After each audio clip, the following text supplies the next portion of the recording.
মইৰাবাৰীৰ সৰুচলাত মাতাব্বৰৰ গুণ্ডাগিৰি শীৰ্ষক বাতৰিৰ সন্দৰ্ভত সংবাদমেল। মৰিগাঁও জিলাৰ মইৰাবাৰী থানাৰ অন্তৰ্গত সৰুচলাত আজি সৰুচলাত মাতাব্বৰৰ গুণ্ডাগিৰি শীৰ্ষক বাতৰি সন্দৰ্ভত এক সংবাদমেল অনুষ্ঠিত হৈ যায়।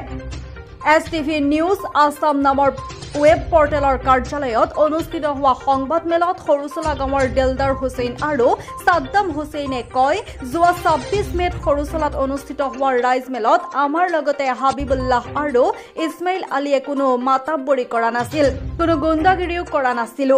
সিদিনা ইদ্ৰিছ আলীৰ পত্নী আৰু কন্যাই ৰাইজমেল উত্তপ্ত কৰি তুলিছিল, যাৰ ফলত হুলস্থুলীয়া পৰিৱেশৰ সৃষ্টি হৈছিল। ৰাইজমেলত ৰাইজে কোনো পক্ষ লোৱা নাছিল।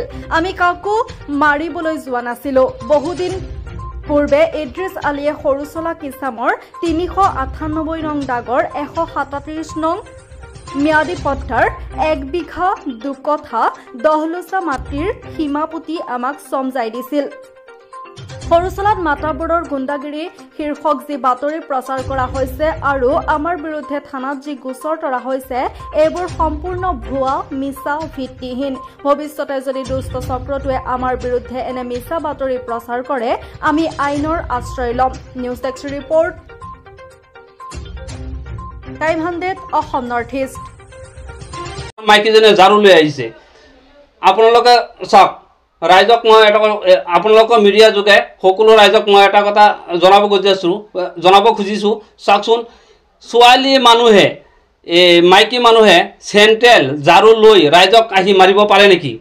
সেই মুহূৰ্তত হাবিবুল্লাহ আৰু ইছমাইল ডাঙৰীয়াই এইটো শান্ত কৰিবৰ কাৰণে অকণমান দমক দিছে আৰু দমক দিছে যে এনেকুৱা কৰিব নাপায়, এনেকুৱা আগুৱাই গৈছে। সেই বুলি তেখেতসকলে ভিডিঅ' কৰি পেলাই সবখিনি চেণ্ট্ৰেলে যে কোবাব খুজিছে, ঝাৰু লৈ আহিছে, এইখিনি চব কাটি পেলাই সিহঁতে পেজটো বনাইছে, নিউজটো বনাইছে। এনেকুৱা নিউজ বনাইছে যাতে আমাক দোষী সাব্যস্ত কৰিব পাৰে বা ৰাইজক দোষী সাব্যস্ত কৰিব পাৰে।